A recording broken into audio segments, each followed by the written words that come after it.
Si vous voyez la situation de ces 12 signes de zodiaque, vous allez retrouver un autre signe là-bas, qui est le signe du cancer. Il dit c'est l'âge dans lequel nous sommes. Nous sommes dans l'âge du cancer et nous sommes dans l'âge des poissons croisés. Et il dit que le lion, c'est un âge qui est au-dessus de l'âge du cancer, c'est l'âge de la pierre de fête. Et le prophète nous a situés sur la seconde venue, parlant de la seconde venue, dans les zodiaques comme dans la pyramide. Et le tout premier jour, j'ai commencé par vous donner quelques citations là-dessus. Je vous ai donné par exemple celle-ci, où Frère Branham insiste sur ce qu'il pense de la seconde venue en rapport avec les zodiaques. Et je vous ai parlé aussi de la pyramide qui n'avait pas été coiffée du temps d'Enoch et qui a été coiffée dans ces derniers temps. Et ce que le prophète en dit là-dessus, toujours parlant de la venue du Seigneur et même du billet américain dans lequel il y a un œil sur la fêtière. Et je vous ai dit que ce n'est pas un signe maçonnique, parce que souvent le diable c'est un pervertisseur. Il prend ce que Dieu fait, il s'en approprie pour que les enfants de Dieu n'aient plus accès à ça.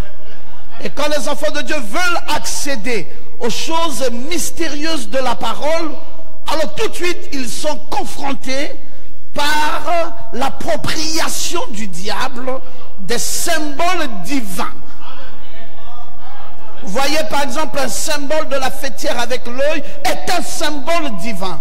Mais quand le diable s'en approprie, maintenant les enfants de Dieu ont peur d'y accéder et le diable nous bouche, nous barre la route quant aux choses profondes de l'écriture, ce qui est de notre propre héritage. Dites encore amen, très bien. Alors allons-nous, à cause du fait que le diable a touché ça, ne plus y aller là-bas? Non! Quoi que le diable fera, ce qui est de notre héritage restera de notre héritage. Nous n'aurons jamais peur d'y aller, même si on nous dit sous cette voie, le diable a marché là. Tant que c'est Dieu qui nous dit c'est notre voie, nous foncerons et nous déplacerons le diable pour que nous ayons accès à notre voie. Gloire à Jésus. Et donc, cet œil de la fêtière n'est pas un signe maçonnique, mais les maçons ont pris ça chez nous pour en faire un symbole qui leur appartient.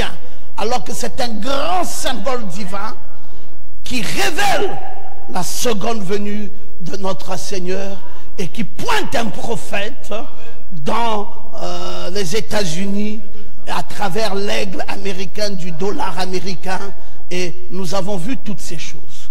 Et puis, parlant donc de cette pyramide, je suis allé vous montrer le songe de notre frère Jackson, un songe excellent dans lequel Jackson a vu frère Branham au sommet d'une montagne et a vu qu'au sommet de cette montagne, il y avait du granit blanc. Et le prophète avait dit à tous ceux-là qui étaient ses croyants et qui suivaient son message de pointer le regard essentiellement sur cette fêtière, là où il y avait du granit blanc, et de ne jamais s'en détourner. Et nous avons vu que même frère Branham, dans la même vision, nous dira que les gens n'ont pas eu cette concentration. Ils ont commencé à changer de direction. Ceux-là ont commencé à aller dans cette direction. Ceux-là aussi ont commencé à aller dans cette direction, ce qui était bien dommage. Et c'est ce que nous remarquons de plus en plus de nos jours. Alors je vous en ai parlé et comment c'était si glorieux quand je vous parlais de ces choses. Et frère Branham s'était glissé et frère Branham s'en est allé. Mais qu'au sommet de cette montagne, il y avait un écrit mystérieux que seul le prophète pouvait interpréter. Est-ce que vous pouvez dire amen? Voilà l'introduction de notre message. Nous l'avons commencé et nous ne sommes qu'au deuxième jour. Aujourd'hui, je vais commencer par ceci. La révélation de Jésus-Christ, c'est le message intitulé. Et le prophète de Dieu dit dans ce message, bon, ôtons le voile quelques minutes maintenant, avec l'aide du Seigneur, ôtons le voile de nos yeux et prenons, voici, il vient avec les nuées. Or, Frère Branham, pour nous parler de la descente de Christ dans les nuées, commence d'abord par nous dire qu'il faut ôter un voile. Oh, je veux que quelqu'un dise Amen. Et il dit qu'il y a un voile dans les yeux de plusieurs personnes. Et si ce voile-là n'est pas ôté, vous ne comprendrez pas Christ qui vient dans les nuées. Et il dit, ôtons le voile. Ôtons le voile d'où il dit, ôtons le voile de nos yeux. Pour faire quoi? Pour nous permettre de voir. Mais de voir quoi? De voir ce Christ qui vient dans les nuées. Bah, c'est là, mes amis. C'est au centre de notre église. C'est au centre de notre chair. Et c'est ça la chose la plus essentielle de notre foi aujourd'hui. C'est là. Ce Christ qui vient dans les nuées. Mais comment allons-nous voir ça? Il dit, il faut ôter les voiles de vos yeux. Et je prie ce soir que le voile soit ôté de nos yeux, vous et moi, pour que nous puissions ensemble comprendre ce dont il est question. Dans l'exposé des âges de l'Église, il dit, il vient. Ah oui, il vient dans les nuées. Il vient dans les nuées. Frère Branham donne la précision. Quel type de nuée? Il dit, il vient, mais dans les nuées de gloire. Je veux que quelqu'un dise Amen. Cette précision est de taille. Dans les nuées de gloire. Comme quand ils l'ont vu sur la montagne de transfiguration. Donc la montagne de transfiguration est un prototype. Et dans ce nuage, cette nuée est un type. Alors si nous voulons comprendre le type, nous allons repartir dans le prototype. Et dans le prototype, Frère Branham nous dit, il vient dans les nuées de gloire, comme quand ils l'ont vu sur la montagne de transfiguration. Que s'est-il donc passé sur la montagne de transfiguration? Il dit, ses vêtements resplendissaient. Tandis que la puissance de Dieu l'enveloppait. Et tout œil le verra. Quelle connexion? Un prophète. Est-ce qu'on peut aller pas à pas? Il vient dans les nuées de gloire, tout comme il est venu à la montagne de transfiguration, le prototype, et là-bas, les habits resplendissants, mais surtout, tout œil le verra. Amen. Ce qui veut dire que ce n'est pas l'enlèvement. Cette nuée-ci, ce n'est pas l'enlèvement. Mais pourquoi ça ne peut pas être l'enlèvement? Parce que c'est le 7e sceau. Et le 7e sceau n'est pas l'enlèvement. L'enlèvement n'est pas dans le 7e sceau. Alors c'est là le prototype de Matthieu 17. Tout œil le verra. Et nous le voyons. Mais pour bien le comprendre, il faut ôter le voile de nos yeux. Et une fois que le voile de nos yeux est ôté, nous allons commencer à le comprendre, parce que tout œil doit le voir. Mais le voile doit être ôté des yeux pour que les yeux le voient. Mais écoutez, ce n'est pas l'enlèvement. Quand il viendra prendre sa place légitime du gouverneur du monde. Quand il vient ici, ce n'est pas l'enlèvement, mais il vient pour prendre une position. Quelle est sa position? Il prend la position du gouverneur du monde. Oh, gloire à Dieu. Allons-y lire. Ici, nous ne faisons qu'une chose. Nous lisons le prophète. Aimez-vous le prophète? Oui, mes amis, il n'y a que ça que nous pouvons faire. Lire le prophète. Alors, qu'est-ce que nous disons?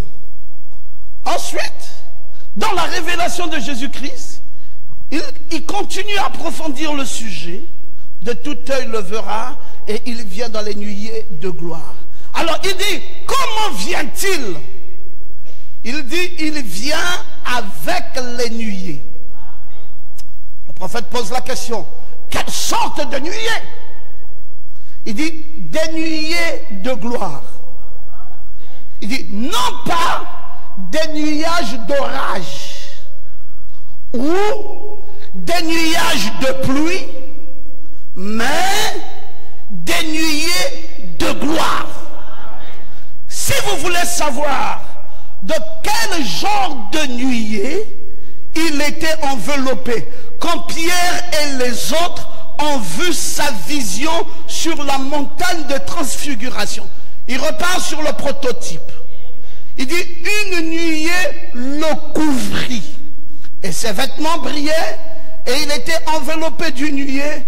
Et il dit, la puissance de Dieu. Vous croyez ça? Il était enveloppé d'une nuée, et cette nuée c'est quoi? Il dit, la puissance de Dieu. C'est pour cela que je crois, mes frères, que je n'ai pas besoin d'aller chercher une puissance ailleurs. Ça là, c'est une plus grande puissance qui est descendue sur la terre et qui neutralise le diable. Est-ce que vous croyez ça, frère? Ça, c'est une très très grande puissance dont aucun franc-maçon ne peut tenir. Aucune puissance de l'enfer ne peut s'y approcher. Ce que Dieu nous a donné, nous sommes conscients de ce que nous avons reçu de Dieu. Et ce que nous avons reçu de Dieu, tous les êtres humains réunis sur la planète Terre n'ont pas reçu ça. La puissance que nous autres avons reçue est une puissance au-dessus de toutes les puissances. C'est pour cela, si quelqu'un veut t'embêter, tu peux signer son décret. Oh, je ne t'ai pas entendu dire amen. Si quelqu'un te dérange, tu peux signer son décret. Parce qu'il y a une puissance, mais une véritable puissance qui est venue avec toi. Tu étais dans cette nuée. Ta théophanie y est. Et le prophète de Dieu n'appelle pas ça un nuage de pluie. Il dit que ce n'est même pas un nuage d'orage. Mais il dit c'est une nuée de gloire. Dans le prototype, et dans Matthieu 17, quand une nuée le recouvrit et que ses habits resplendissaient, son visage brillait comme le soleil, alors qu'il avait amené avec lui Pierre, Jacques et Jean sur la montagne. Gloire à Dieu. Écoutons frère Branham, parce qu'il met toujours la connexion avec tout œil le verra. Il dit, abordons cela rapidement. Maintenant, souvenez-vous de ceci, tout œil le verra. Oh, maintenant, ce n'est donc pas l'enlèvement, n'est-ce pas? Voyez-vous, ce n'était pas l'enlèvement. Ce n'était pas l'enlèvement. Mais de quoi parlait-il? De la seconde venue. Bon, maintenant, on commence à s'approcher pour comprendre certaines choses du message. Il faut savoir les placer dans leur contexte. Il vient dans les nuées de gloire. C'est la puissance de Dieu. Tout œil le verra. Ce n'est pas l'enlèvement, mais c'est la seconde venue. Donc la seconde venue n'est pas l'enlèvement. C'est pour ça que quand on dit il est venu, les gens disent mais vous faites quoi encore? Depuis qui vous a enseigné que la seconde venue c'est l'enlèvement? Il faut d'abord comprendre ça, que la seconde venue n'est pas l'enlèvement. Alors de quoi parle-t-il? De la seconde venue. Même ceux qui l'ont percé, toutes les tribus de la terre se lamenteront à cause de lui. Il faut maintenant prendre un tableau pour commencer à situer les choses. Voici le tableau. Oh my God, est-ce que vous voyez toujours? Et si on avait été ici, est-ce que ça ne sera pas plus clair? Essayons d'éteindre, parce que je ne sais pas si ceux qui sont un peu plus loin, ça vous arrange un peu? D'accord, si ça peut déjà vous arranger un tout petit peu, tant mieux. Qu'est-ce qu'on propose de mieux? On laisse la lumière ici. Ok, mettez à cause de la caméra, oui, c'est vrai. C'est bon. Oh, c'est la même lumière partout. D'accord. Bon, c'est juste pour vous aider à voir ce tableau parce que il faut que vous compreniez par rapport à un tableau. Nous avons retracé ici un tableau qui parle des trois venues du Seigneur. Et vous connaissez tous que la première venue, il vient pour racheter l'Église. Dites Amen. La deuxième venue, il vient pour prendre l'Église. Vous dites Amen. La troisième venue, il vient avec l'Église pour régner. Est-ce que vous dites Amen? La première venue maintenant dans le domaine des zodiaques, c'est vierge. Et la seconde venue, qui n'est pas l'enlèvement, c'est le lion. Et entre vierge et le lion, il y a tout un monde. Il y a d'abord un monde qui appartient à Jésus et un monde qui appartient à l'Église. Et il faut connaître ça. Et le monde qui appartient à Jésus, Jésus exerce un ministère. Il va l'exercer en balance, il va aller mourir à Golgotha en scorpion, et il va revenir dans le Saint-Esprit en Sagittaire. Et va commencer, va donner le témoin à l'Église. Et maintenant, là, il change de dispensation. Ici, Jésus a une dispensation. Quelle est donc la dispensation de Jésus en ce temps-là? Oh, c'est toujours flou. Je ne savais pas, il fallait que j'agrandisse au maximum. Veuillez m'excuser. Bon, c'est quelle dispensation que Jésus a? C'est celui qui était. Pas celui qui est, pas celui qui vient. Parce que ces choses marchent en trois. Celui qui était, celui qui est et celui qui vient. Toujours en trois. Parce que c'est parfait en trois. Maintenant, avant d'en arriver là, il y a une première venue, il y a une deuxième venue et il y a une troisième venue. Et maintenant, dans cette première venue, Jésus va exercer un ministère. Quel est le ministère que Jésus exerce? Il exerce le ministère du Fils de l'homme.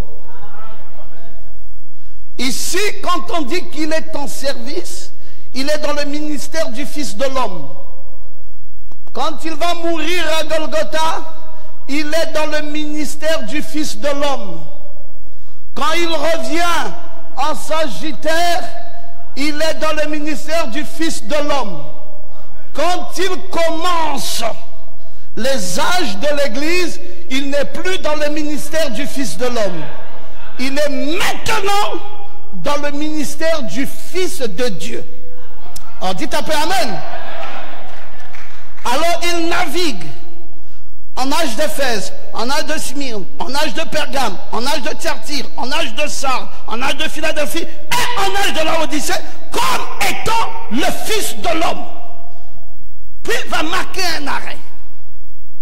Il y a eu la restauration des dons de la Pentecôte à Laodicée, puis il reprend à nouveau le ministère du Fils de l'homme.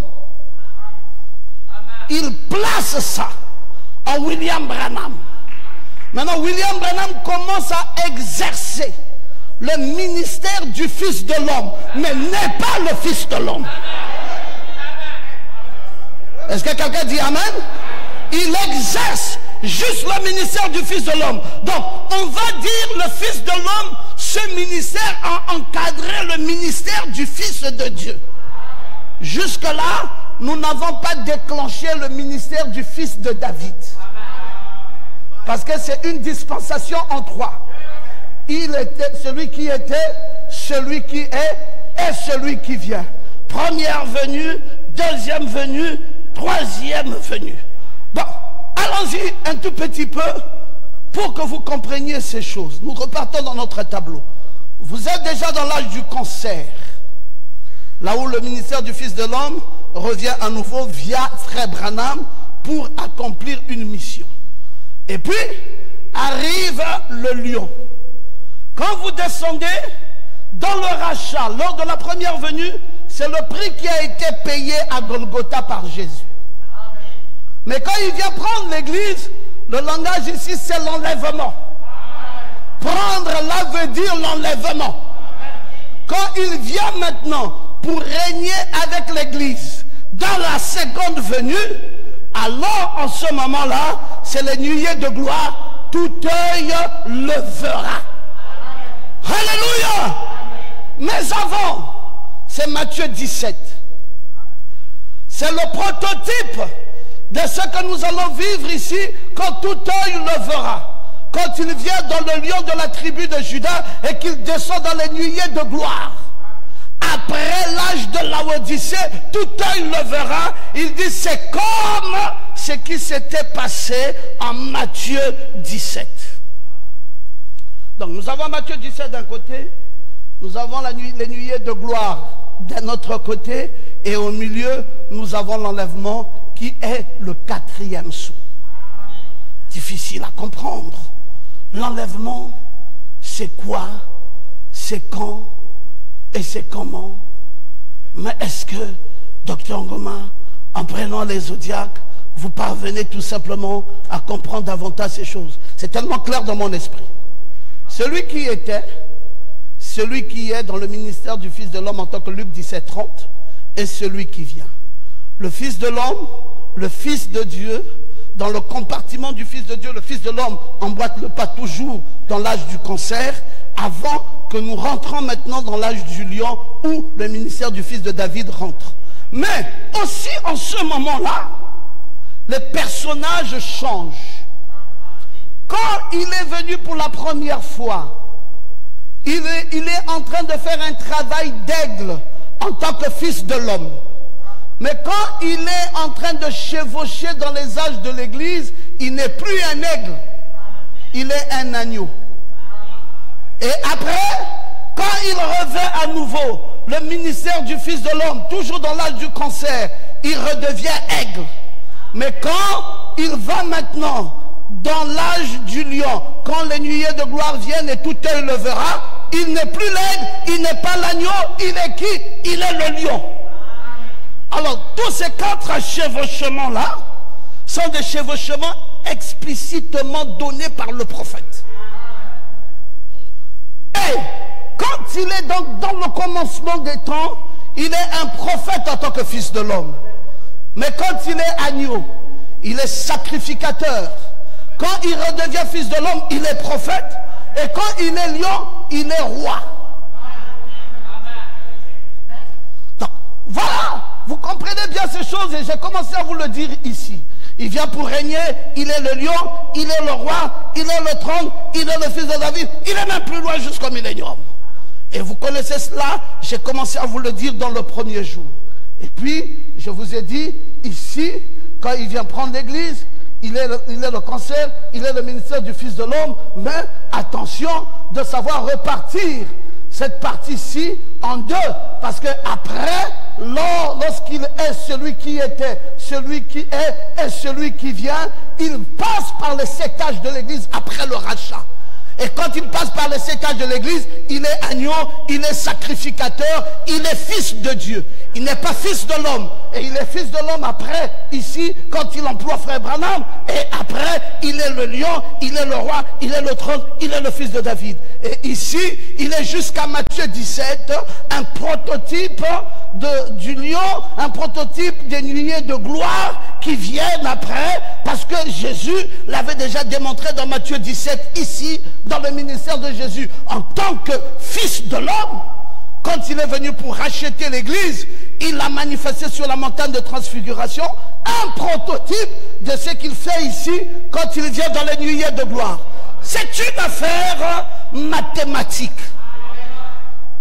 Et c'est compliqué quand maintenant vous voyez ça simplement dans un tableau. Mais quand vous lirez frère Branham, comme nous allons le faire maintenant, vous allez le comprendre plus aisément. Écoutons frère Branham. Le Christ identifié au travers de tous les âges. Maintenant, nous trouvons qu'il s'est identifié lui-même comme le Fils de l'homme. Ici maintenant, pour accomplir maintenant, quand il est venu sur la terre, Fils de l'homme. Souvenez-vous, il s'est identifié lui-même au public dehors. Il s'est identifié lui-même comme Fils de l'homme. Mais attendez, ça ne s'est pas arrêté là. Il est venu en 3 noms de fils.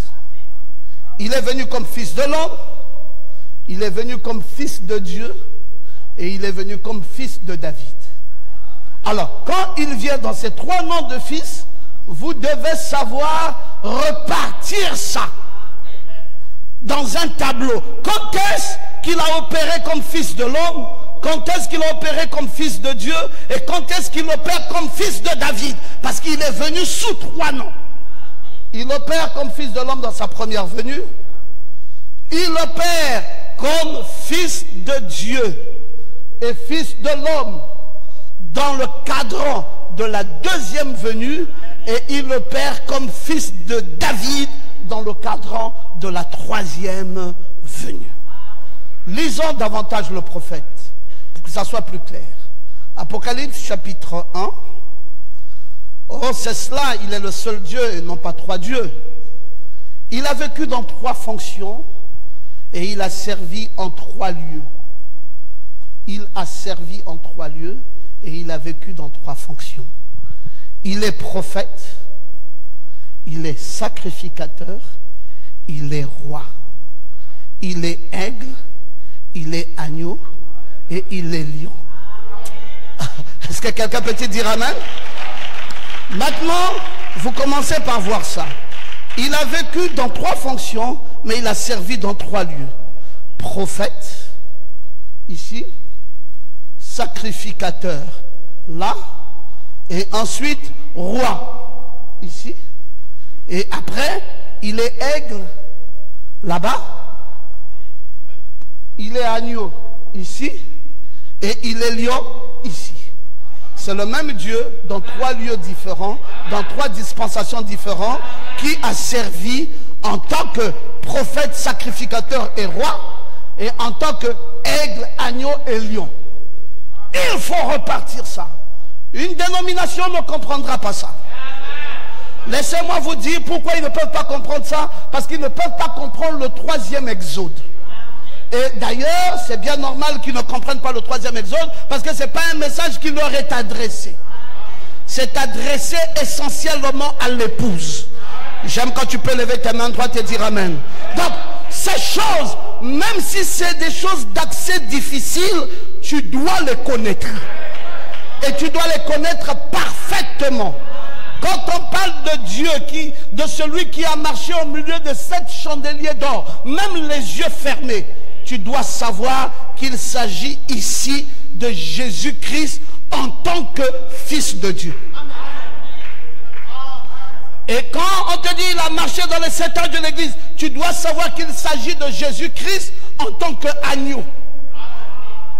Mais quand on te parle de son ministère terrestre, jusqu'à ce qu'il soit allé à Golgotha, tu dois aussi savoir que c'est Jésus-Christ sous le ministère du Fils de l'homme. Et maintenant, quand on te dit que frère Branham vient maintenant intercepter dans l'Odyssée pour commencer les poules, tu dois aussi savoir que là, le Fils de Dieu vient de donner le témoin à un homme pour l'exercice du ministère du Fils de l'homme. Alors si vous comprenez bien, le Fils de l'homme est revenu 2 fois. Pourquoi le Fils de l'homme est revenu 2 fois? En fait, c'est le même Fils de l'homme, mais 2 fois qui s'est kénossé dans 2 entités. Ça veut dire que le Fils de l'homme kénossé dans la personne de Jésus, et étant lui-même le Fils de l'homme, et le Fils de l'homme kénossé dans William Branham, mais n'étant pas le Fils de l'homme, mais l'exercice du ministère du Fils de l'homme. Pourquoi est-ce que Dieu a voulu que l'exercice du ministère du Fils de l'homme se répète à nouveau? Parce que Jésus n'est pas venu pour les gentils. Jésus est un ministère qui était donné aux Juifs. Oh, j'aime quand tu peux dire Amen. Mais il n'y a pas que les Juifs. Il y a 3 catégories de gens sur la terre. Il y a les Juifs, il y a les gentils et il y a les Samaritains. Et frère Branham dit que les Samaritains sont semi-juifs, semi-gentils. Et même eux ont eu la grâce par circonstance. Ce n'était pas à eux directement. C'était venu aux brebis égarées des enfants d'Israël. Puis la grâce leur avait été étendue par la femme samaritaine qui a publié et le peuple samaritain a reçu Christ. Mais quand nous les gentils, nous nous sommes présentés à Jésus, Jésus a dit qu'on ne donnera pas la nourriture des enfants aux chiens. Parce que nous étions des chiens. Et il nous a repoussés. Alors Jésus nous a visités quand? C'est Jésus que nous crions partout. Jésus nous a visités dans le canal de William Branham. J'aimerais que vous levez votre main droite et puissiez dire Amen. Donc la visitation des gentils, c'est Jésus dans le canal de frère Branham. Donc un morphée. Jésus en un morphée. Se kénosant dans son prophète et venant maintenant vers les gentils pour que les gentils voient la grande lumière qui doit briller chez eux dans la Galilée des gentils. Et c'est pour cela que le ministère du Fils de l'homme s'est répété. Sinon, on devait passer Fils de l'homme, Fils de Dieu et Fils de David automatiquement. Mais il y a eu Fils de l'homme, Fils de Dieu et une intercalation du ministère du Fils de l'homme à nouveau avant pour accomplir Luc 17, 30 avant de passer directement maintenant à Fils de David. Et ces 3 lieux en 3 dispensations. Donc prophète, aigle, sacrificateur, agneau, roi, lion. Vous devez mémoriser ça. Prophète, aigle, sacrificateur, agneau, lion, roi. Ah, c'est pour ça qu'on parle du roi lion. Alors, quand on dit que la seconde venue c'est le lion, directement, ça veut dire que c'est le ministère du roi. Et si c'est le ministère du roi, directement c'est le trône. Et si c'est le trône, directement c'est le fils de David. Et si c'est le fils de David, directement c'est le millénium.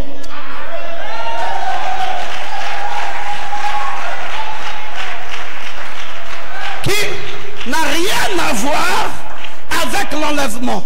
Donc quand il dit Jésus revient, alléluia, il compte sur quoi?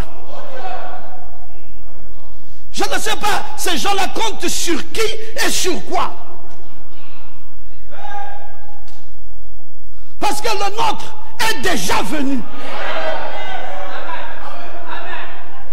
Nous allons l'étudier.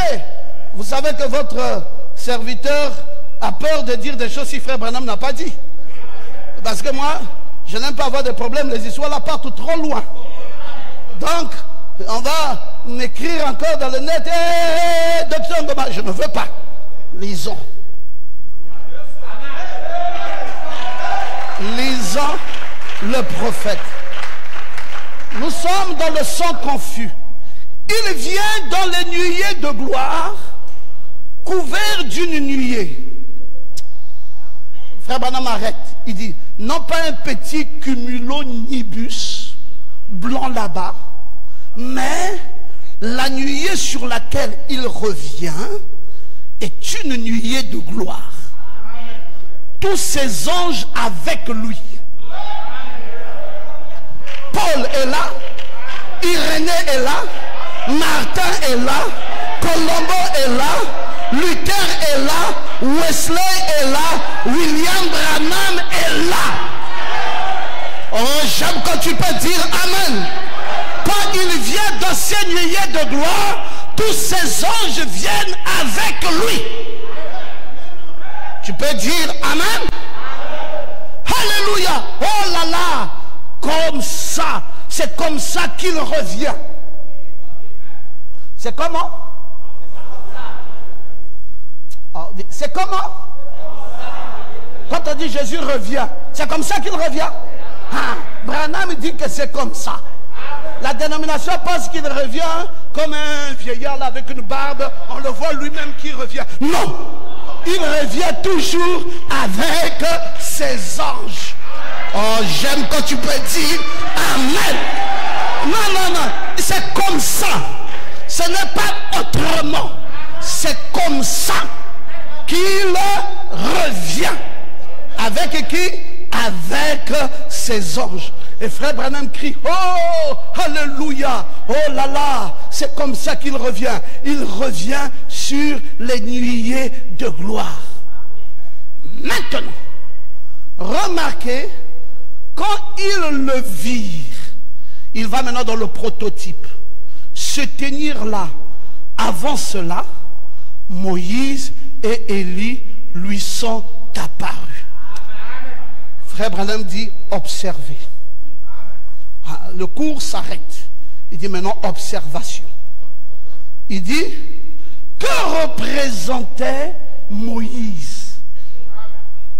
Il dit, Moïse, c'était, 3 points de suspension, représentait ceux qui étaient morts et qui reposaient dans la tombe. Donc ça veut dire qui? Ça veut dire les morts en Christ. Donc, quand il vient dans les nuées de gloire, et c'est comme cela qu'il revient avec ses anges, il y a un prototype. Et le prototype, c'est qu'il y a aussi les morts en Christ dedans. Oh, je veux que tu dises Amen. Oh, les morts en Christ sont où? Oh, mais s'il est venu, les morts en Christ sont où? Mais mes frères, le prototype même nous montre qu'il y avait des morts en Christ. Et là aussi, nous avons les morts en Christ.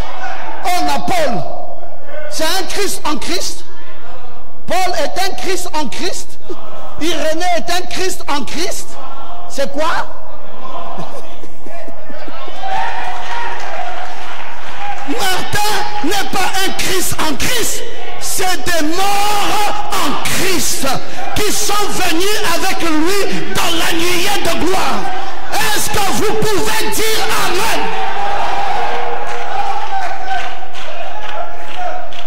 Bon, les morts en Christ ressusciteront premièrement et nous les vivants. Ah, il y a un problème. Nous les vivants. Allons dans le prototype. Et en effet, Moïse est mort et a été enterré. Personne ne sait où il a été enterré. Mais il représentait ceux qui dormaient quand il reviendra. Maintenant, ce n'est pas tout. Parce qu'un Thessaloniciens 4 dit, et les morts en Christ ressusciteront premièrement, et nous les vivons. Ah, il faut que l'histoire là aussi soit vue dans la typologie. Alors, nous sommes maintenant dans le sang confus.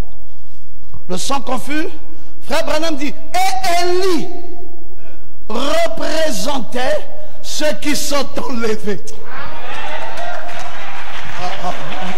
J'aimerais que tu puisses dire Amen. Donc vous voyez, Ce qui était, ce qui est et ce qui vient. Le même hier, aujourd'hui et éternellement. Donc Dieu, il n'y a rien de nouveau. Il a prouvé ça dans les Écritures. Mais le vrai problème, c'est que la dénomination ne connaît que cette partie-ci. Tout le reste dans le plan de la rédemption leur est inconnu. Mes frères, comment peuvent-ils aller dans l'enlèvement quand ils ne connaissent que la partie-ci? Ils sont diminués quant à la révélation de la parole. C'est pour cela, mon frère, tu ne peux pas avoir une vraie foi si tu n'as pas reçu le prophète de cet âge. Bon, maintenant, tu peux même avoir reçu le prophète de cet âge. Tu ne peux pas avoir une vraie foi si celui qui t'enseigne n'est pas un vrai auxiliaire. C'est encore là une autre vérité.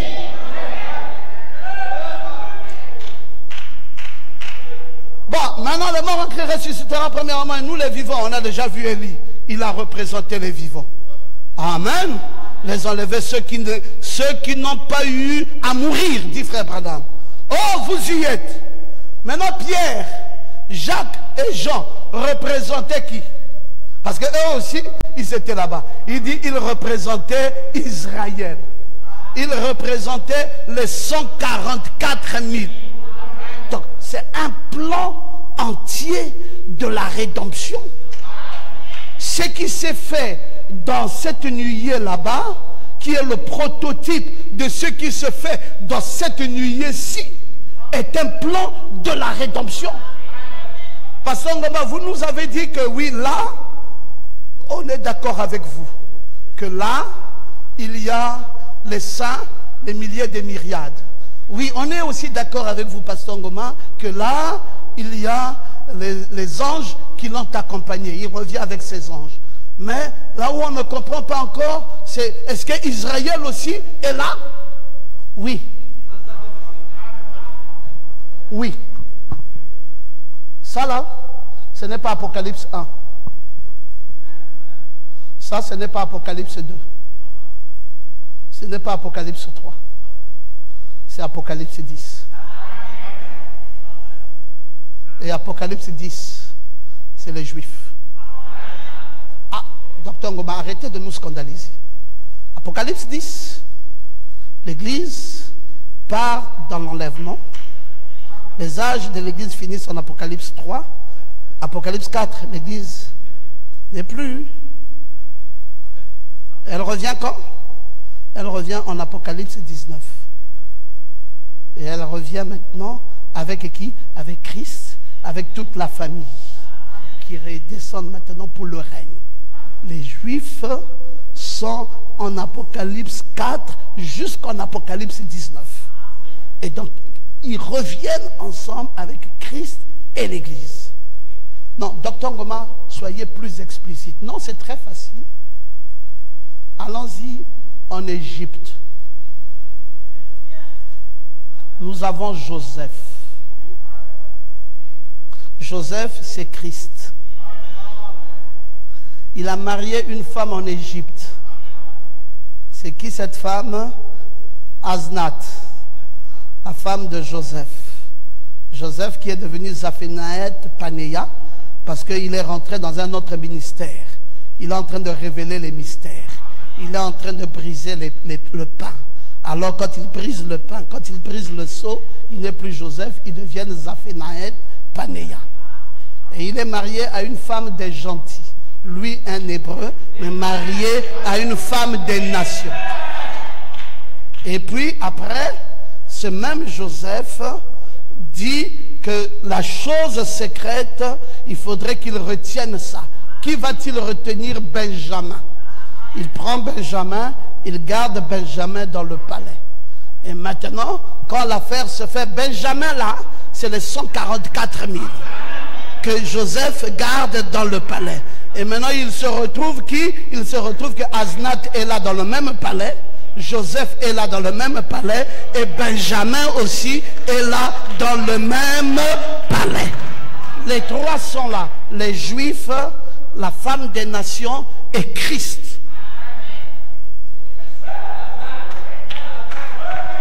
Si ce n'est pas clair, on peut aller dans un autre type. Allons maintenant chez Boaz. Boaz, c'est Christ. La femme des nations qu'il épouse, c'est Ruth. Mais à un moment donné de l'histoire, il faudrait que Elimelech et Kilshon meurent. Et alors Naomi, qui est devenue Mara parce qu'elle souffre de l'amertume, va aller à Bethléem. Et après, va plutôt aller dans le pays de Moab. Mais après, quand la saison des orges va à nouveau reprendre et que les plantes vont à nouveau pousser, parce que c'est la restauration de la parole, Naomi revient avec Ruth, coude à coude. Et alors Naomi dit, laisse-moi d'abord me tenir à côté, Ruth, toi va glaner dans les champs. Et parce qu'on ne peut pas utiliser les deux au même moment. Oh, je pensais que tu pouvais dire Amen. Et donc maintenant, Ruth s'en va glaner dans les champs de Boaz. Et quand Ruth glane dans les champs de Boaz, Boaz tombe amoureux de Ruth. Et dit maintenant à Ruth, tu dois habiter chez moi. Alors Naomi aussi revient et rentre dans le palais. Naomi c'est les Juifs, Ruth c'est l'épouse, Boaz c'est Christ. Est-ce que je peux vous entendre dire Amen? Donc, toute la typologie de la parole nous révèle cette belle histoire de la rédemption que la dénomination ne peut pas saisir. Seule l'église du 3e exode. J'aime quand tu peux dire Amen. Alors, frère Branham dit, mais quelle était la première chose? Il dit la résurrection. Il dit Moïse et conjonction. Et lui sont apparus. Oh, vous voyez la résurrection des morts. Et ceux qui n'ont pas pu à mourir ont été changés. Et ils se sont tenus là, dans sa présence. Oh là là, voici qu'ils se tenaient là, glorifiés. Les nuées de gloire. Non pas la nuage d'orage ou la nuage de pluie, mais les nuées de gloire. Pierre était là, Jacques était là, Jean était là, le reste des Juifs qui regardaient, disant, c'est lui. Et frère Branham explique, tout ce que nous voyons dans Matthieu 17, c'est l'ordre de la venue du Seigneur. Donc, vous ne pouvez pas parler ici du Léo si vous ne connaissez pas cet ordre. Parce que le lion ici de la tribu de Juda, prononcé dans les zodiaques, ont un ordre prototype ici dans Matthieu 17, dans lequel il y a les ressuscités, il y a les vivants en Christ, et il y a l'époux, il y a l'épouse, et il y a les Juifs. Tout mélangé, toute la rédemption accomplie se trouve ici. C'est pour cela, quand ils se retrouvent à 3, ça devient le millénium. Et quand ils se retrouvent à 3 ici aussi, ça devient le millénium. Oh, Dieu soit béni. Papa Ngoma a essayé encore de descendre. Je vais descendre un peu pour nous donner l'occasion à tous à comprendre. Bon, maintenant, nous sommes dans le message de l'enlèvement lui-même. Frère Branham nous dit ici, nous voyons ici qu'Enoch était le 7e depuis Noé. Ça, vous connaissez, même dans l'arche de Noé, le mystère, on a étudié ça. Ce qui était un type des âges de l'Église. Les 6 autres hommes qui étaient venus avant lui moururent, mais Enoch fut enlevé, montrant que le 7e âge de l'Église, donc la Odyssée, l'âge du cancer, qui est pris dans l'enlèvement. Donc l'enlèvement, c'est l'âge du cancer. L'enlèvement, c'est la Odyssée. Pourquoi c'est Laodicée? Mais parce que c'est le 7e après le second Adam. Et donc l'enlèvement n'a jamais lieu ici dans l'âge du lion. C'est pour cela il ne faut pas confondre l'enlèvement avec l'âge du lion. L'âge du lion qui est nommé comme étant seconde venue. Là où le bas blesse, c'est qu'on dit seconde venue, ça casse la tête. Il faut comprendre que seconde venue, on ne peut pas compter seconde venue avant d'avoir compté première venue. Première venue, c'est qui? Première venue, c'est Jésus ici. Et ça, c'est la seconde venue de la première venue. C'est encore qui? C'est encore Jésus. Et dans l'enlèvement ici, c'est le ministère du chevauchement du Fils de Dieu dans le Fils de l'homme. Et qui a été l'acteur là? Frère Branham. Dites encore amen très bien. Donc c'est cela. C'est seconde venue de la première venue. Et maintenant, une autre venue s'est intercalée dans les deux venues juifs. C'est quelle venue? C'est la venue des gentils, qui est la deuxième venue, qui fait une totalité de 3 venues. Maintenant, comment comprendre ça? Il faut repartir dans les zodiaques, parce que l'enlèvement n'est pas la seconde venue. Mais l'enlèvement est Laodicée, et Laodicée est l'âge du cancer, c'est l'âge des poissons croisés, avant qu'on arrive au Léo, lequel Léo est le nuée de gloire. Amen. C'est le 7e âge de l'Église qui est pris dans l'enlèvement. Oh, nous allons encore être plus explicites. 4e saut. La première venue de Christ en tant que mortel, il vient 3 fois. Christ est en 3. Vous voyez? Regardez comment il vient. Lui, c'est en 4. Non, observez Christ. À sa première venue, il est venu en tant que mortel pour verser son sang et mourir. Pas vrai? Ça, c'est sa première venue. La deuxième venue, maintenant écoutez la précision, c'est l'enlèvement. Nous le rencontrerons dans les cieux immortels. Et à sa 3e venue, il est le Dieu incarné. Amen. Frère Branham tape les mains 3 fois. Dieu Emmanuel pour régner. Parce que c'est le lion. Et le lion ici, c'est pour régner. Et il dit, alors, à la 3e venue, il est le lion, il vient et il dit, c'est pour régner. Il dit, c'est Emmanuel, c'est exact. 3 seulement. Et Branham dit, n'ajoutez plus. C'est là. Vous voyez les dispositions d'un prophète, comment c'est fait. Bon, Pasteur Ngoma, tout ce que vous nous dites là, c'est pour qu'on fasse quoi avec ça?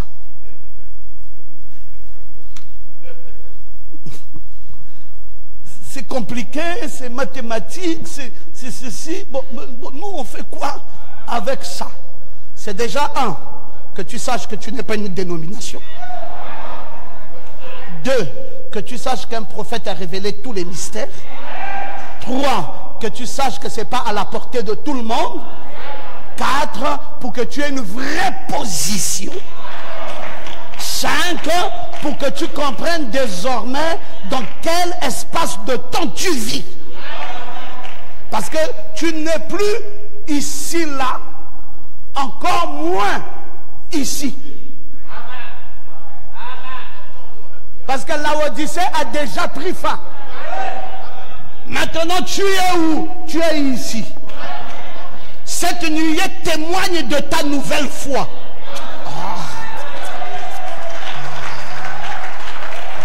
C'est pour cela que nous disons, quand nous étudions le seul lieu d'adoration, nous pointons du regard la nuée. Cette disposition est faite selon le message. Mais, Pasteur Ngoma, du temps de Frère Branham, la photo centrale était Frère Branham avec la colonne de feu. Très exact et très juste. Mais de notre temps, est-ce que la photo centrale est Frère Branham avec la colonne de feu? Non.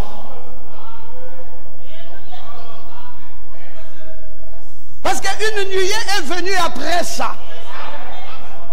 Ça, c'est un réveil dans lequel Best était rentré. Le 24 janvier 1950. Ici, c'est venu avec le petit livre ouvert. Le titre de propriété incontestable. L'arbre de vie qu'Adam n'avait pas mangé est venu ici là. La totalité de la parole, l'ouverture de la parole, c'est qui a donné un chaos à la dénomination. Ça là, ça tuait directement la dénomination. Et ça nous a fait rentrer dans une nouvelle dispensation. Oh, j'aime quand tu peux dire Amen. Donc ça, mes frères, si quelqu'un ne comprend pas la nuée, il n'est pas dans le message. S'il ne comprend pas l'utilité de cela,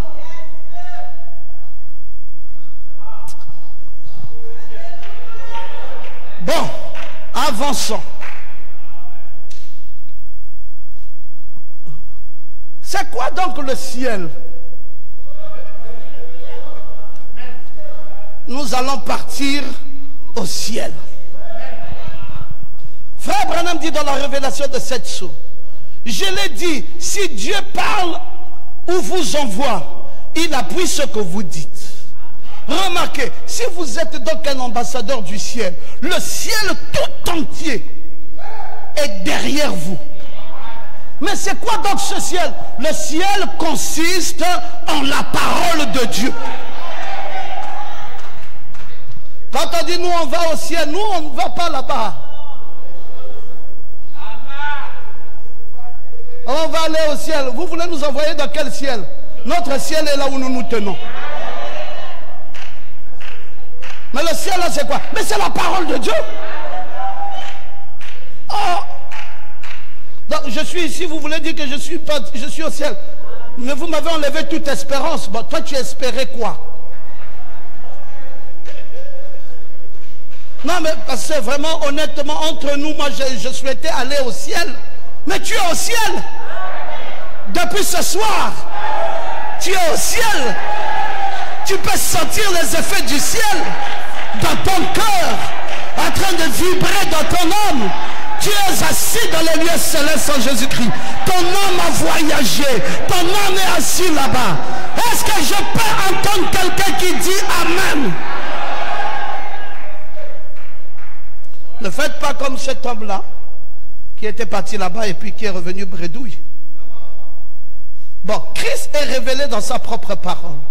Frère Branham nous dit, un jour ils découvriront qu'ils ne considèrent pas une distance de 150 millions d'années-lumière non plus, mais ils se déplacent en formant un cercle.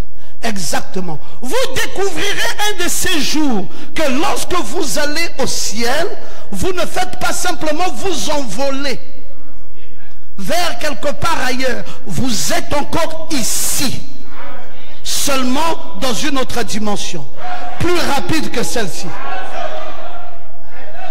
Frère Branham, nous sommes déjà arrivés à ce jour. Nous avons déjà découvert qu'aller au ciel, ce n'est plus nous envoler. Enlever, enlever, enlever, enlever. Dénomination. Nous sommes au ciel. Dans une dimension plus rapide que celle-ci. Oh, j'aime quand tu peux dire Amen. C'est ça notre ciel. Notre ciel, ce n'est pas ce firmament-là. Notre ciel, c'est la dimension rapide de la parole dans laquelle nous sommes enveloppés. C'est pour cela, ce qui est plus important pour nous, c'est la parole de Dieu. Ce n'est même pas ce bâtiment. Ce n'est même pas la clim que nous avons ici. Ce n'est même pas les fauteuils nickelés ici. Oui, oui, oui, l'église catholique aussi a de très belles choses, autant que nous en avons. Mais toute la différence, c'est la parole. La parole, la parole, la parole. Voilà où se situe Notre ciel consiste dans la parole de Dieu. Bon, maintenant, nous sommes en train d'avancer. Nous avançons simplement parce que nous avons déjà posé les vraies bases. Alors, nous sommes dans Matthieu 24 et c'est au verset 40. Très bien, mon fils. De deux hommes qui seront dans un champ.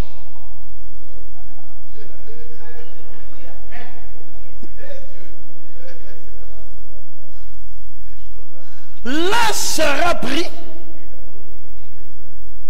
et l'autre laissé.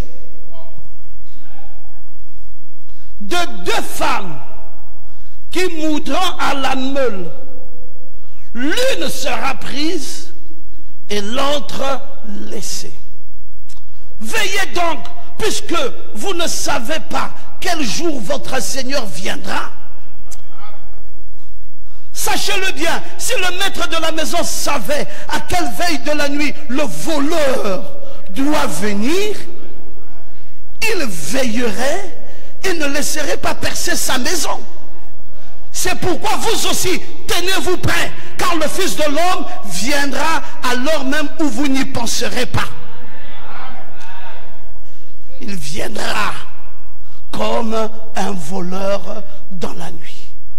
Veillez. Ça, c'est des choses que vous connaissez. Nous avons dit ça déjà plusieurs fois. Un voleur qui vient à la maison.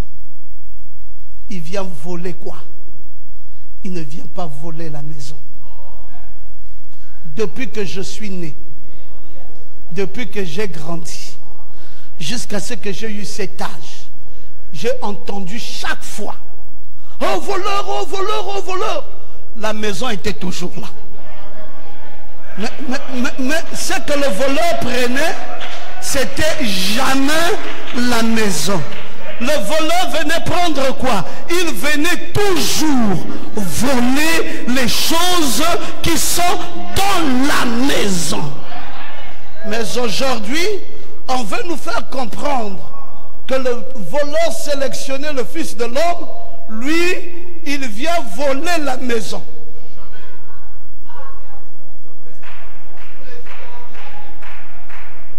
Et il vient la nuit. Quand il fait jour ici, il fait nuit aux États-Unis. Quand il fait jour là-bas, il fait nuit ici. Il faut qu'il vienne plusieurs fois. Il vient dans la nuit du Gabon, il bloque. Il vient aussi dans la nuit de la Chine, il bloque.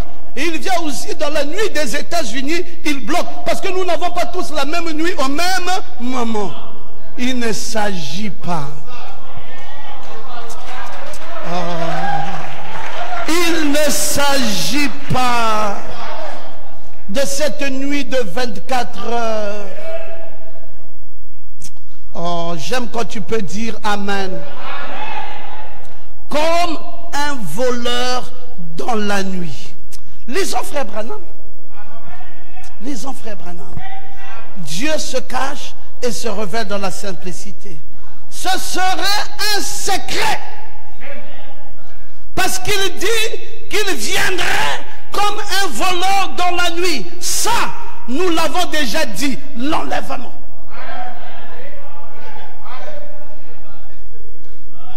Ça, nous l'avons déjà dit, frère Branham, c'est l'enlèvement. Il viendra, il va voler quoi? La maison pestiférée du diable?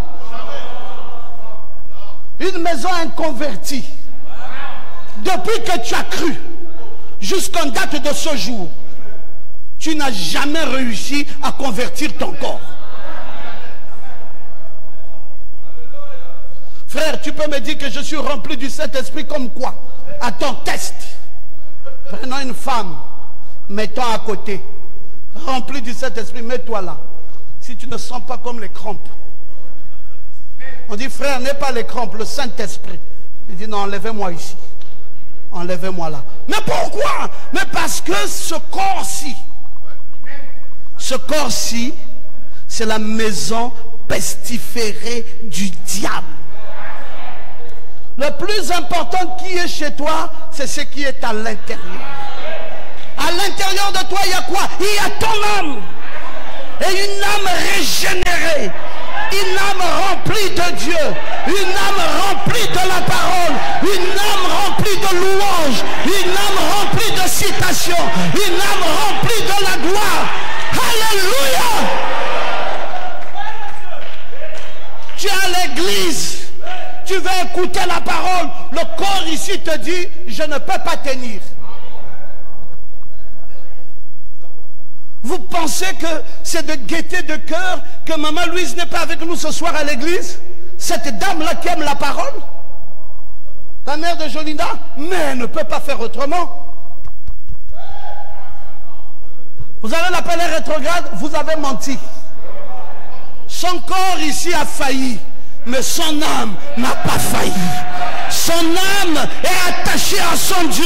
Son âme aime la parole, mais son corps est malade. Il est affaibli, il est faible, il n'arrive pas à se soulever et aller à l'église. Mais son âme, oh, j'aimerais que tu considères ce qu'il y a au-dedans de toi. J'aimerais que tu considères ton âme. Ton âme aime la parole. Ton âme aime Dieu. Ton âme aime la puissance de Dieu. Mais le corps, il est attaché à la terre. Les 5 sens-là sont attachés à la terre. C'est pour cela que Dieu a dit qu'il faut ajouter un 6e sens. Et le 6e sens là, c'est quoi? Le prophète de Dieu dit, c'est la foi. Il met ça où? Il met ça dans ton âme. Oh, j'aime quand tu peux lever ta main droite et dire Amen. C'est pour t'aider. Alors, la notion du jour et de la nuit nécessite la connaissance du plan entier de la rédemption. Car dès que la Odyssée prend fin, c'est la fin de la nuit. Et immédiatement, la nuée vient qui est le jour. C'est pour cela, quand la nuée est venue, frère Branham n'a pas dit le lever du soleil. Non, il a dit c'est le lever du soleil. Pas le lever du soleil, comme avait traduit Franck, mais c'est le lever du soleil. Parce que ça a pris fin à la Odyssée ténébreuse. Dans les ténèbres, la nuit, c'est la Odyssée. C'est la nuit profonde. Maintenant, la nuée de gloire, c'est le lever du soleil. C'est le soleil qui s'élève à nouveau. Et c'est pour cela, quand vous rentrez dans le message, c'est le lever du soleil. Vous voyez maintenant, frère Branham, vous démontrez cette nuée. Et vous dit, regardez ses yeux, regardez son nez, regardez sa bouche, regardez sa barbe.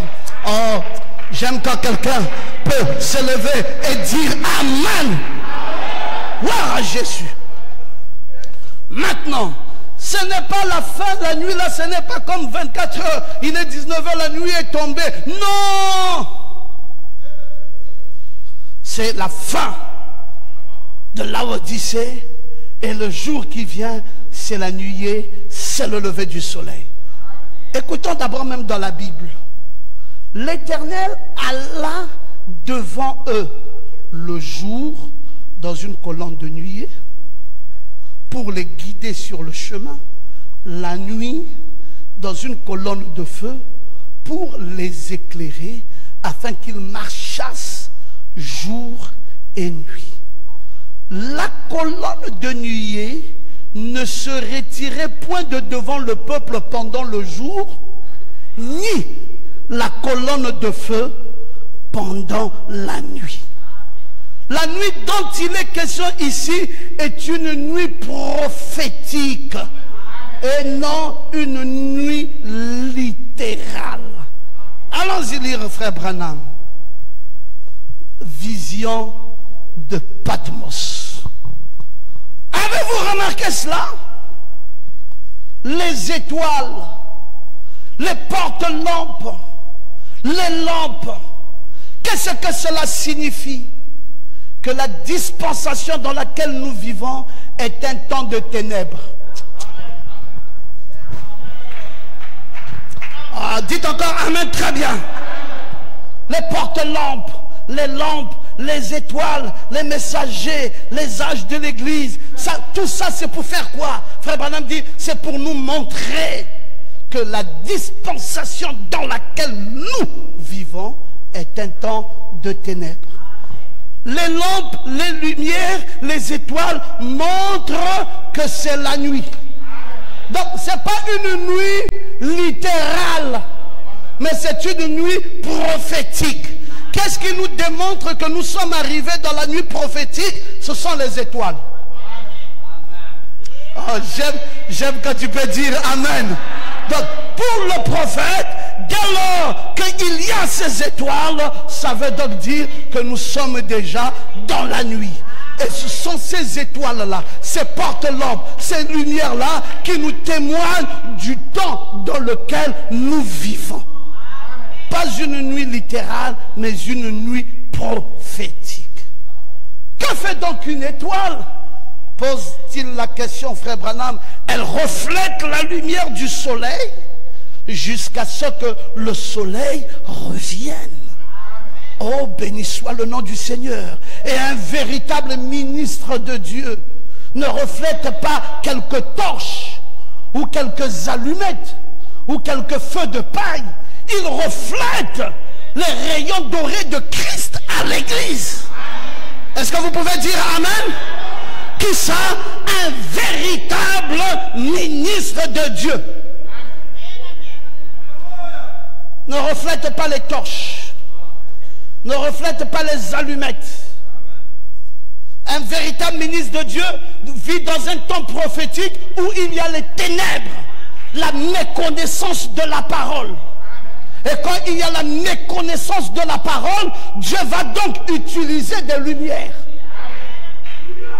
Et c'est ce qui va maintenant surprendre le monde. Que ces lumières deviennent très utiles.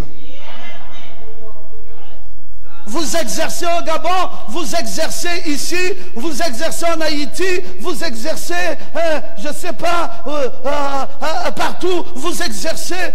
Mais on dit, mais attends, ils cherchent quoi? Non, mais nous sommes dans un temps prophétique où il y a des ténèbres, la méconnaissance de la parole. Et les ministres véritables ne sont pas des torches ni des allumettes. Les ministres véritables sont des lumières, sont des étoiles. Et si ça arrive dans une nation, la nation va être éclairée. Est-ce qu'il y a des gens pour dire Amen? Ça arrive quelque part, les gens disent non, nous, on veut être éclairés. Ce n'est pas une affaire de fanatisme. Ce n'est pas une affaire de quelqu'un qui veut s'élever. C'est une affaire de ce à quoi tu es utile. Si tu es une allumette, reste dans ton coin et mets juste le feu du gazinière. Mais si tu es une lumière et que tu sais que tu vis dans un temps prophétique de ténèbres où il y a la méconnaissance de la parole, alors Dieu va t'employer pour l'éclairage des nations.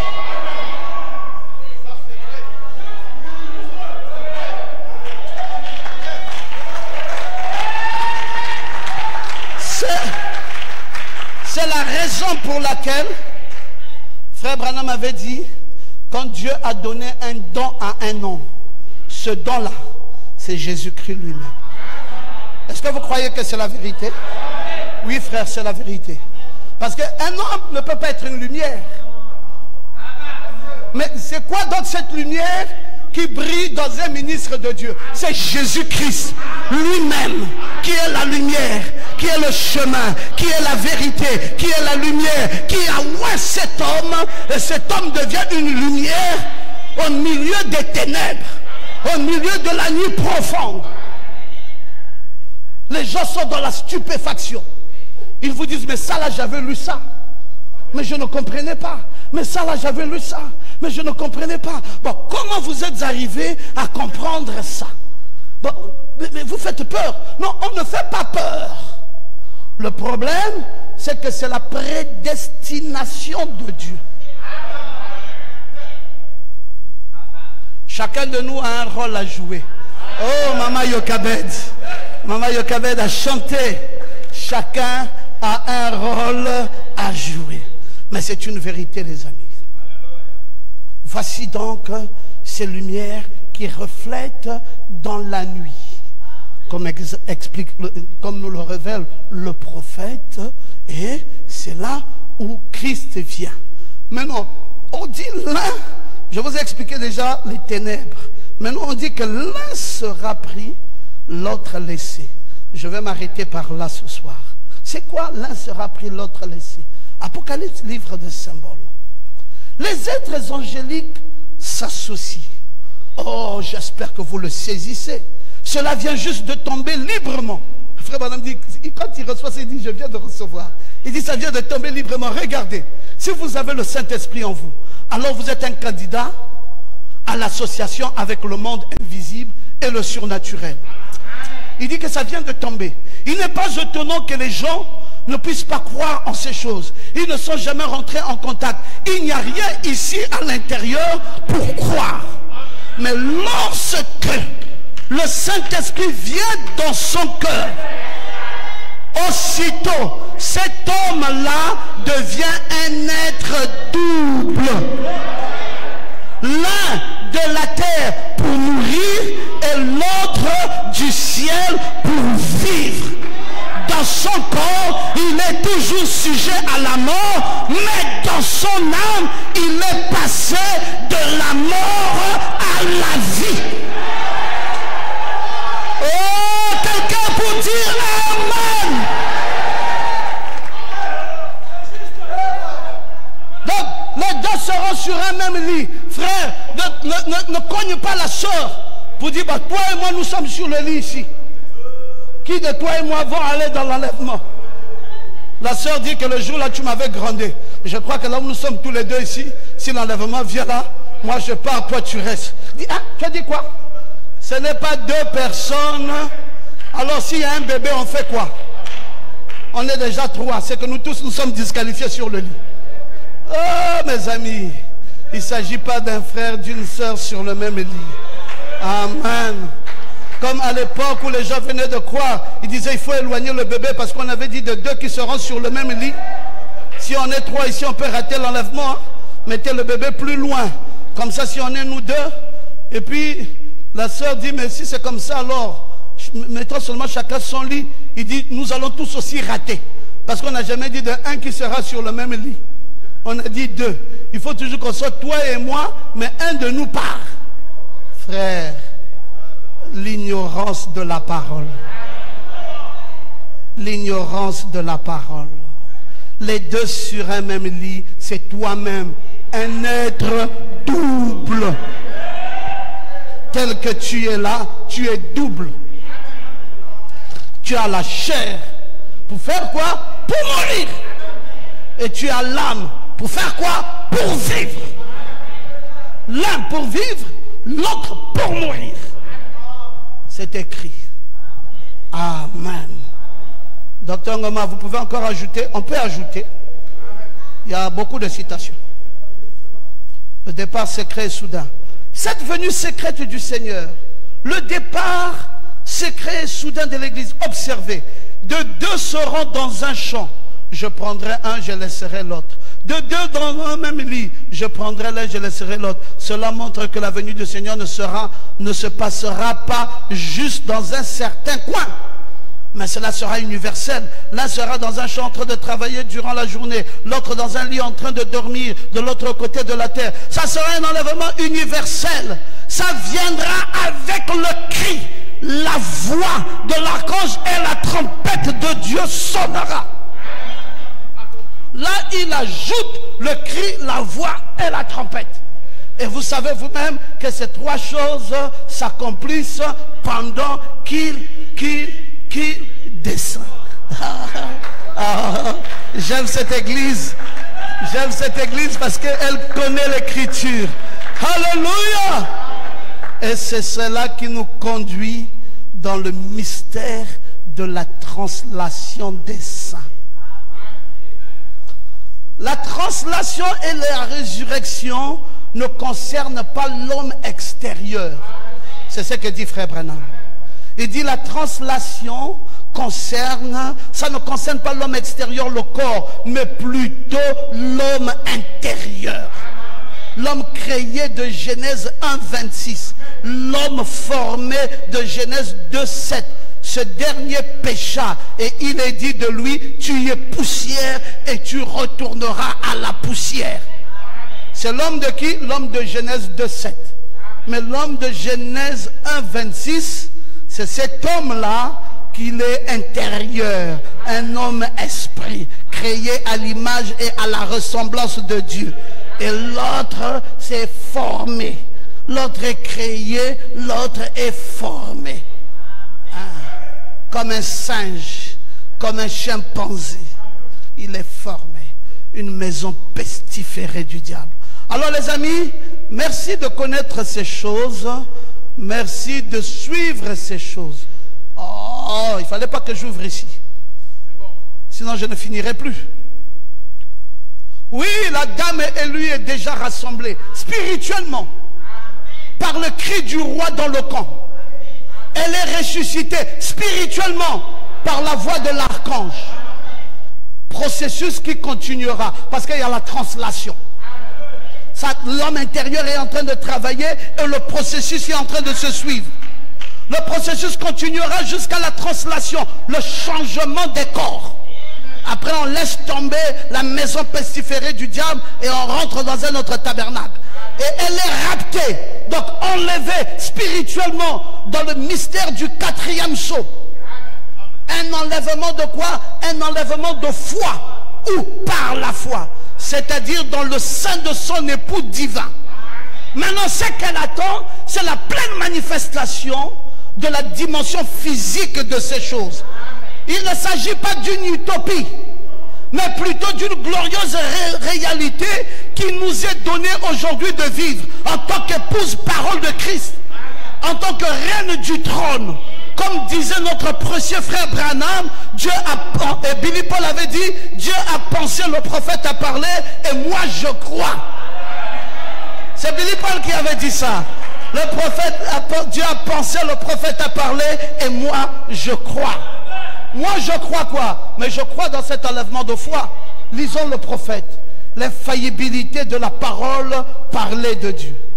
Il dit, cela ne saurait glisser. Nous ne pouvons pas tomber. Oh Dieu, le monde pense que nous sommes fous, mais que nous sommes dans les nuages. Mais nous sommes soutenus, élevés. Comme l'aigle, Seigneur, nous avons été raptés dans un enlèvement de foi et de la gloire. Et les anges de Dieu sont avec nous pour nous administrer des bénédictions spirituelles, pour nous aider sur le chemin et nous encourager alors que nous avons la montagne de Sion à portée de vue. Un enlèvement de foi et un enlèvement de gloire. Et mes amis, nous avons donc déjà été raptés, pris dans cet enlèvement de foi. Et nous attendons quoi? Nous attendons un jour marcher comme Enoch, et puis après, paf, on a disparu. Mais est-ce que le monde saura? Non, il n'y aura pas d'embouteillage dans les routes. Il n'y aura pas des avions qui vont tomber. Parce que l'épouse est une petite poignée de gens qui ne va même pas attirer l'attention du monde. Et le monde va continuer pendant que l'épouse s'en est allée dans la gloire. Mes amis, voilà ce que nous croyons comme une chose ferme dans notre cœur. Nous sommes partis et nous partirons. Oh, j'aime quand tu peux dire Amen. Oui, assis dans les lieux célestes, pris dans notre âme. La chose la plus précieuse, c'est qu'il vaut 10 000 mondes. Pasteur Ngoma, qu'est-ce que ça vous fait de considérer ces choses? Frère, ça me fait comme si vous ne pouvez pas vous imaginer. J'aime cette chose à mourir. J'aime ça réellement. Parce que je crois qu'un de ces matins, on ne sera plus ici. Alléluia. Et ça doit constituer le bonheur de notre vie. Ça doit constituer la joie de notre être. Ça doit constituer l'idéal de notre existence ici-bas. Aimez le Seigneur, aimez le message, aimer la révélation, aimer les mystères, aimer l'enlèvement, aimer la venue du Seigneur et croire dans toutes ces choses telles que cela nous ont été données en ce temps-ci. Que le Seigneur vous bénisse. Que Dieu vous bénisse.